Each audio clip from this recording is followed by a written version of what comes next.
வணக்கம் நண்பர்களே. UPSC interview ப்ரிப்பரேஷனில் இருக்கக்கூடிய ஒரு முக்கியமான மித்தை இந்த வீடியோவில் நம்ம டீபங்க் பண்ண போகிறோம். யூபிஎஸ்சி இன்டர்வியூ ப்ரிப்பேர் பண்ணக்கூடிய நிறைய கேண்டிடேட்ஸ் மார்க் குறைவாக வாங்கிறதுக்கு இந்த மித்து ஒரு முக்கியமான காரணம். சரி, யூபிஎஸ்சி இன்டர்வியூக்கு ரெடி ஆகக்கூடிய கேண்டிடேட்ஸ் பொதுவாகவே மார்க் இன்டர்வியூ அட்டன் பண்ணுவாங்க. குறைஞ்சது ஒரு 2லேருந்து 4 மார்க் இன்டர்வியூ கொடுப்பாங்க. கொடுக்கறது தப்பு இல்லை, ஆக்சுவலாக கொடுக்கறது நல்லது. இந்த மார்க் இன்டர்வியூ அப்படிங்கிறது ஆக்சுவல் யூபிஎஸ்சி இன்டர்வியூ எப்படி நடக்குமோ அதே போல் ஒரு சிமுலேஷன் தான். இந்த மார்க் இன்டர்வியூ அட்டன் பண்ணும்போது இன்டர்வியூ சம்மந்தமான பயம் உங்களுக்கு போகும். ஆக்சுவல் யூபிஎஸ்சி இன்டர்வியூவில் கேள்விகள் எப்படி கேட்பாங்கன்றதை பற்றி ஒரு ஐடியா கிடைக்கும். எப்படி ஆன்சர் பண்ணணும் அப்படின்றதும் உங்களுக்கு தெரியும். ஸோ இந்த மார்க் இன்டர்வியூவை தொடர்ந்து கேண்டிடேட்ஸ் அட்டன் பண்ணுவாங்க. ஆனால் இதில் ஒரு பெரிய மித்து இருக்குது. இந்த மார்க் இன்டர்வியூ போர்ட்ஸ் இருக்கு இல்லையா, இதை எப்படி கான்ஸ்டியூட் பண்ணுவாங்கன்னா இதில் மெம்பர்ஸ் இருப்பாங்க. பொதுவாகவே ஸ்டூடெண்ட்ஸ்க்கு நல்ல ப்ரொஃபஷ்னலாக ட்ரெயின் பண்ணக்கூடிய அகாடமிஸ் பார்த்தீங்கன்னா இந்த மார்க் இன்டர்வியூ போர்டையே ப்ராப்பராக தான் கான்ஸ்டியூட் பண்ணுவாங்க. பொதுவாக ஒரு ரிட்டையர்டு ஐஏஎஸ் அல்லது ஐபிஎஸ் ஆஃபீஸரை அதில் சேர்மனாக உட்கார வைப்பாங்க. அல்லது இன்டர்வியூ பற்றி நல்ல நாலேஜ் இருக்கக்கூடிய ஒரு பர்சனை தான் சேர்மனாக உட்கார வைப்பாங்க. மற்ற மெம்பர்ஸ் எப்படி இருப்பாங்கன்னா மற்ற ஃபீல்ட்லேருந்து வருவாங்க. உதாரணத்துக்கு சயின்ஸ் ஃபீல்ட்லேருந்து வரலாம், டீச்சிங் ஃபீல்ட்லேருந்து வரலாம், அல்லது ஒரு சிவில் சொசைட்டி ஆக்டிவிஸ்ட்டை கூப்பிட்டு வரலாம், ஏன் சினிமா ஃபீல்ட்லேருந்து கூட ஒருத்தர் கூப்பிட்டு வரலாம். ஸோ மெம்பர்ஸ் இருப்பாங்க. ஆனால் ஆக்சுவல் யூபிஎஸ்சி இன்டர்வியூ எப்படி நடக்கும், யூபிஎஸ்சி இன்டர்வியூனுடைய எக்ஸ்பெக்டேஷன் என்ன, ஒரு மாணவர் எதுலெல்லாம் ஃபர்தராக ஒர்க் பண்ணணும், அவருடைய பர்சனாலிட்டி எப்படி மாற்றணும், இதெல்லாம் யாருக்கு நல்லா தெரியும், யாருக்கு இதை பற்றி நல்ல நாலேஜ் இருக்குன்னா அந்த சேர்மனுக்கு தான் இருக்கும். ரைட்டுங்களா? ஆனால் அந்த மெம்பர்ஸ் வராங்க இல்லையா, கெஸ்ட்டாக வராங்க பாருங்கள், இவங்களுக்கு அந்த அளவுக்கு இருக்காது. ஏன்னா இவங்க சிவில் சர்வீசஸ் எக்ஸாம் பற்றி நாலேஜ் இல்லாதவங்க. கண்டிப்பாக அவங்க இன்டர்வியூவை நேராகவே பார்த்துக்க மாட்டாங்க.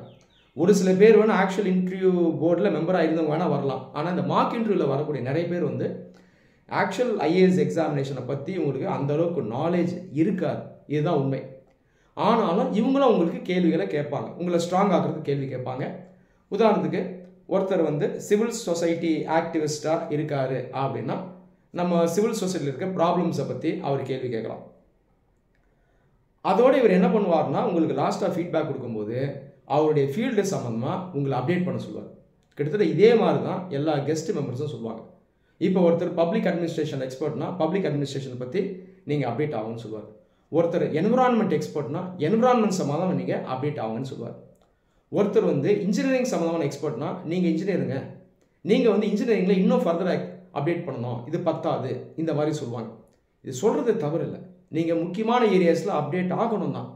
ஆனால் இதில் பிரச்சனை என்னென்னா ஒரு கேண்டிடேட் நிறைய மார்க் இன்டர்வியூ கொடுக்க நிறைய கெஸ்ட் மெம்பர்ஸ் இந்த மாதிரி இந்த ஃபீல்டு அப்டேட் ஆகலை படிங்கன்னு சொல்லிட்டே இருப்பாங்க. இதனால் என்ன ஆகிடும்னா ஒரு பயம் வந்துடும், குழப்பம் வந்துடும்.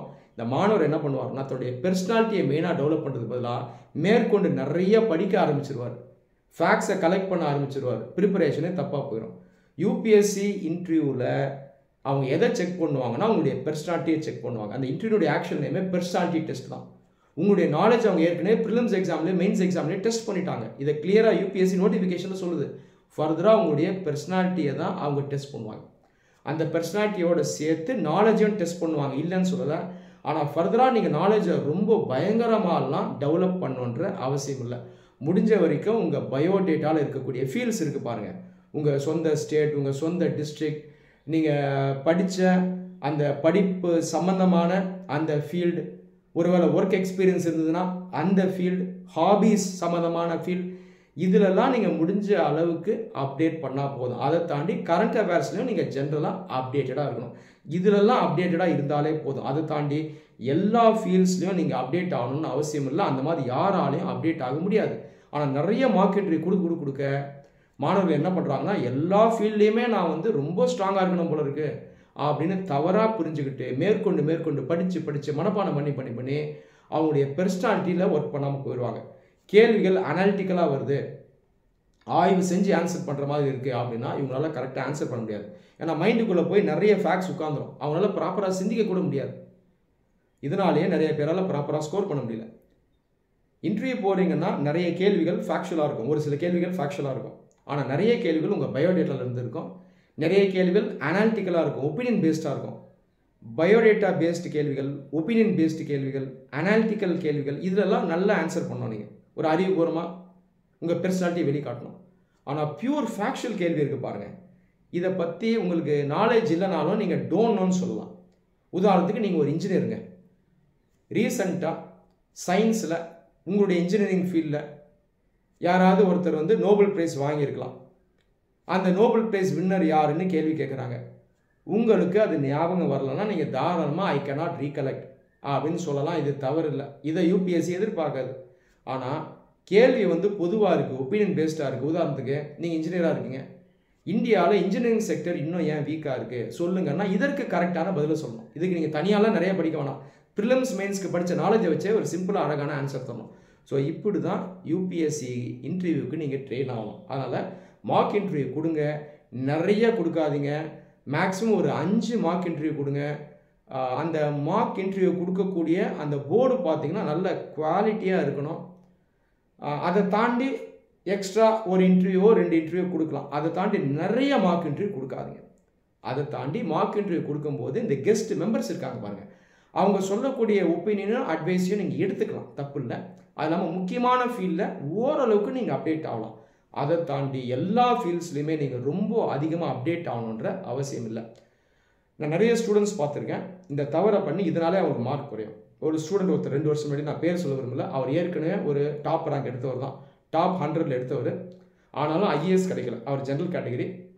மறுபடியும் ஐஏஎஸ் வாங்குறதுக்கு அட்டெம்ப்ட் கொடுத்தாரு. ஏற்கனவே ஒரு 190 கிட்ட எடுத்தவர். அவருக்கு நான் தெளிவாக சொன்னேன், ஏற்கனவே நீங்கள் கொடுத்த பெர்ஃபார்மன்ஸை மறுபடியும் கொடுங்க, ஃபர்தராக கொஞ்சம் ஒர்க் பண்ணுங்கள், ஃபைன் டியூன் பண்ணுங்கன்னு சொன்னேன். நிறைய மார்க் இன்டர்வியூ கொடுக்காதீங்கன்னு நான் தெளிவாக சொன்னேன்.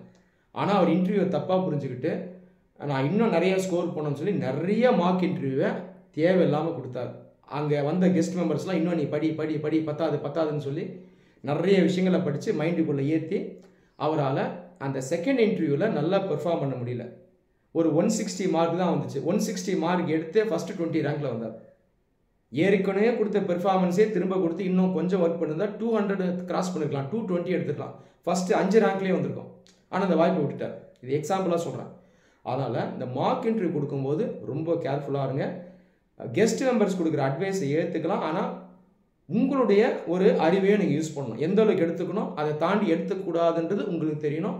ஆனால் ஒட்டுமொத்தமாக இந்த சேர்மன் இருக்கார் பாருங்கள், அவர் கொடுக்கக்கூடிய ஃபீட்பேக்கை நீங்கள் ஒட்டுமொத்தமாக எடுத்துக்கலாம். ஸோ இந்த அடிப்படையில் இன்டர்வியூக்கு ப்ரிப்பேர் பண்ணுங்கள், உங்களால் ஒரு நல்ல ஸ்கோரை எடுக்க முடியும். நன்றி.